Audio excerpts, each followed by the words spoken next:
Look in the world right now, it's a very, very negative place. Very negative place. And if you watch the news at all, you'll see a lot of terrible things happening in the world.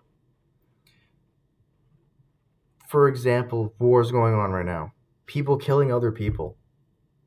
The world is not filled with enough love because it's filled with hatred. And hatred is the absence of love. I'll say that again, hatred is the absence of love. To have a better life and to make the world a better place, if you want to make the world a better place, you have to love. And when I say you have to love, it has to be unconditional. Conditional love is not love.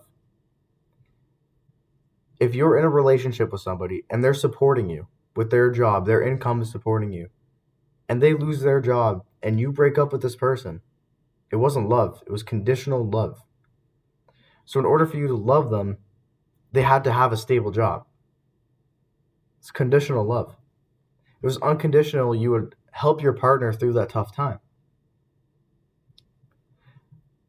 Let's say you have a very good friend and they're angry at you. If you push them away and you don't talk to them because you guys got into an argument, that's conditional love. Where that relationship had to be stable for you to love them. Loving somebody is human biology, and hatred is learned. With hatred comes revenge, and revenge is a very, very tricky topic because a lot of people feel that they're in the right with revenge. Revenge is never right, and you'll hear teachers say that two wrongs don't make a right. Maybe we didn't believe it as kids, I didn't, but I definitely believe it now. Two wrongs do not make a right. You're supposed to love people. I have people right now who hate me. I have people right now who don't want to talk to me. I have people who don't even play games with me. And I still love these people to death.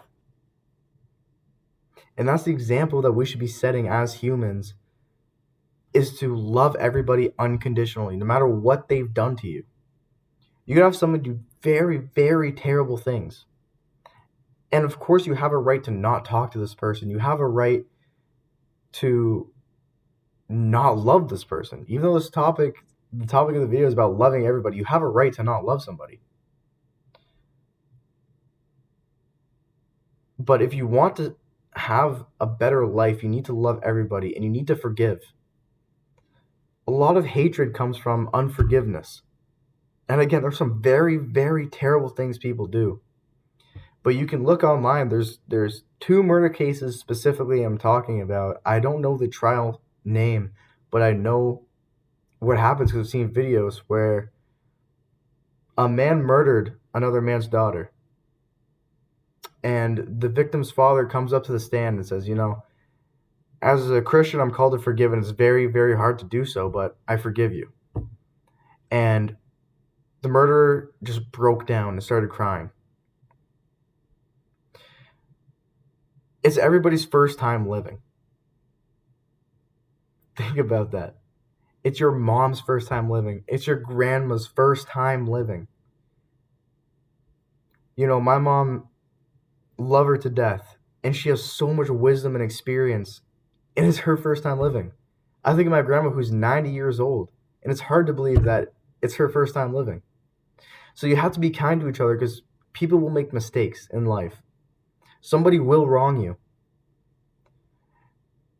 And yes, it's on them to fix that mistake, but in the process, you have to help them fix their mistakes.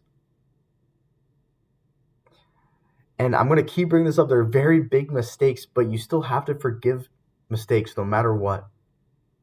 If you want a better life and you want to make the world a better place, you need to forgive. But I'm not saying to forget, okay? You can forgive, but do not forget. True forgiveness is that you won't harbor any bad feelings over what happened, but you still have to recognize what happened. If somebody can change, then why not forgive them? So be so kind that it radiates to other people. And do little acts of kindness throughout the day. For example, help the homeless out. If somebody's begging on the street or, they need some money, and you walk right past them. You have to treat people how you want to be treated. Think about if you were in that situation and somebody walked right past you while you're trying to live. Many people will say maybe that homeless person was going to use the money for drugs. But what if they weren't and they're going to get food? You always have to love people, no matter what. So again, say thank you to people. If somebody hands you a drink, say, hey, thanks. If somebody's serving you food, hey, thank you. I really appreciate that. Say hi to people. When you're walking down the street, say hi. Give a compliment maybe. Somebody has nice jeans. You're walking by, hey, nice jeans. I really like them. Where'd you get them? It's kindness. And if you're so kind that it radiates to other people, they'll carry that on. And that's how this world is going to become better, by radiating kindness. So like you'll lift somebody up, they'll lift somebody else up, they'll lift somebody else up. One thing I like to tell myself is, what would Superman do? Everybody says Superman's the kind of man that I want to be, who helps no matter what, and he's super selfless. So why don't you act like him? What would Superman do? If you see somebody crying on the street, would Superman just walk by them? No, Superman would go up and help. So I hope you understand the message of this video is just be kinder, forgive people, love everybody unconditionally. It's how this world is going to heal. And I'm going to leave this video with a verse from the Bible.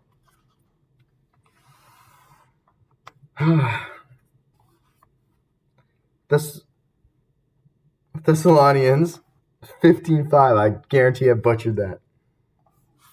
5:15. Make sure that nobody pays back wrong for wrong, but always strive to do what is good for each other and for everyone else. I really hope you try to love more people, whoever's watching.